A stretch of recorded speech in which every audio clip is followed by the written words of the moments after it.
நான் சமீபத்தில் ஒரு வெளி தேசத்தில் இருக்கிற ஒரு தமிழ் சபை, அந்த போதகர் பேசுகிற ஒரு கிளிப்பிங் என் நண்பர்கள் அனுப்பியிருந்தாங்க. அதில் அவர் சொல்கிறாரு, குடிக்கிறியா குடி, ஆனால் சர்ச்சுக்கு வந்துரு. போதைப் பொருள்களை நீங்கள் உபயோகப்படுத்தக்கூடாதுன்னு நான் சொல்ல மாட்டேன். அப்புறம் எதுக்கு நீங்கள் பாஸ்டரு? அதை சொல்ல மாட்டேன்.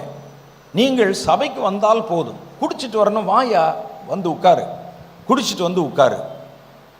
வேறு விதமான முறையற்ற பாலியல் பழக்க வழக்கங்கள் இருக்கா? தைரியமாக வாங்க, வந்து காணிக்கை போட்டு ஆராதனை முடிச்சுட்டு வீட்டுக்கு போய் நீங்கள் செய்ய வேண்டியதை செய்யுங்க.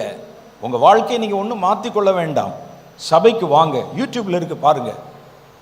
சபைக்கு வாங்க, சபை நிறைஞ்சா போதும், சபைக்குள்ளே நீங்கள் வந்தால் போதும், வந்து உட்கார்ந்தா போதும். இப்படிப்பட்டவர்களை மனம் மாற்றி உள்ள இப்படிப்பட்டவர்களை சபைக்குள்ளே கொண்டாந்து உட்கார வச்சு யாருடைய பிரசன்னம் அந்த இடத்துல இருக்குன்னு நீங்கள் நினைக்கிறீங்க? அப்போ வேதம் சொல்லுகிறது, நமக்கு ஒரு முறையான ஆராதனைக்கு நடுவில் தான் கர்த்தர் இறங்கி வர முடியும். ஒரு முறையான தொழுது கொள்ளுதல் நடுவில் தான் கர்த்தர் இறங்கி வர முடியும். இந்த சபைக்குள்ளே நான் நுழைந்த போதே அறிந்து கொண்டேன், இது தேவனுக்கு பயப்படுகிற பயம் கொண்ட ஒரு சபை. கர்த்தருடைய பிள்ளைகளை கர்த்தருக்குள் நடத்த வேண்டும் என்ற பாரம் கொண்ட ஒரு சபை. அவங்க ரொம்ப நேரம் பிரசங்கம்னு அவசியம் இல்லை.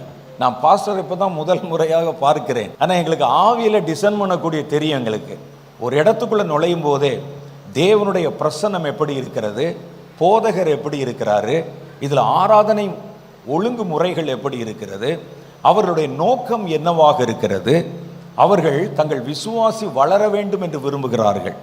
எந்த அளவுக்கு வளரணுமா? கிறிஸ்துவினுடைய நிறைவான வளர்ச்சிக்கு ஏற்ற வளர்ச்சி அடையணும். அதுக்காகத்தான் உபவாச ஜெபம், அதற்காகத்தான் ஒவ்வொரு பார்ட்டாக ஜெபம் வச்சிருக்கிறாங்க.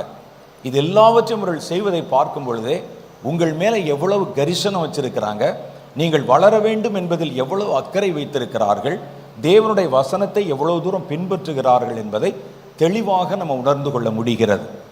ஆராதனைகள் தேவனுக்கு செய்யப்பட வேண்டும். ஆராதனை தேவனுக்கு செய்யப்படணும்.